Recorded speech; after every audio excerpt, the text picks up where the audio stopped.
Neosynthesis, in the context of stars, generally refers to nucleosynthesis, the process by which stars act as cosmic alchemists, forging new, heavier elements from lighter ones. Since you've been researching physical eschatology and the degenerate era, understanding how stars create, and eventually stop creating, matter is central to how the universe dies. Here is how stars synthesize the building blocks of the universe. 1. Stellar nucleosynthesis, the engine. Inside the core of a star, gravity creates such intense heat and pressure that atoms are forced to fuse together. This is the synthesis of new elements. Hydrogen burning. Stars spend most of their lives fusing hydrogen into helium. This happens via the proton-proton chain in stars like our Sun, or the CNO cycle in more massive stars. Helium burning. Once the hydrogen is exhausted, the core shrinks and heats up further, beginning the triple alpha process, which synthesizes carbon and oxygen. 2. The alpha ladder in massive stars. In stars much larger than our Sun, the synthesis doesn't stop at carbon.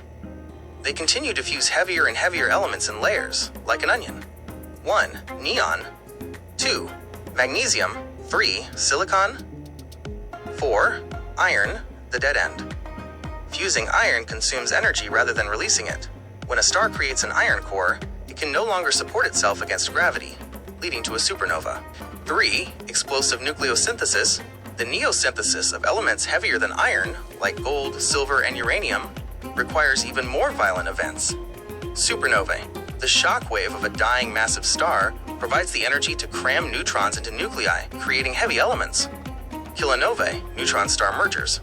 We now know that the collision of two neutron stars is responsible for synthesizing much of the universe's gold and platinum. 4. Neosynthesis and the long fade. As you look toward the degenerate era, this process of synthesis begins to break down. The enrichment cycle. Every time a star dies, it pollutes the galaxy with the elements it synthesized. New stars, like our Sun, are born from this enriched gas. The hydrogen drain. Eventually, the universe will run out of pristine hydrogen. Stars will be born with higher and higher metallicity, heavier elements. The end of synthesis. In the far future, galaxies will be filled with zombie stars, white dwarfs and black dwarfs, that can no longer perform nucleosynthesis. The universe will have synthesized all the matter it possibly can, leaving only the ash of dead stars. Summary of elemental origins. Element group.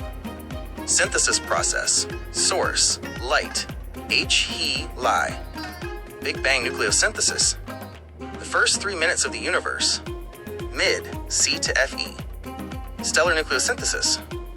Interior of living stars. Heavy. O, U, point. Explosive synthesis. Supernovae and neutron star mergers. Theoretical neosynthesis. Technological.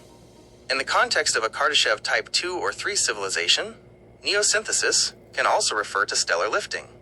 This is a hypothetical technology where a civilization removes matter from a star to prevent it from dying, or to artificially synthesize specific elements they need for construction. Since you are working on your ebook about Juno's mission, it's a great reminder that Jupiter is often called a failed star.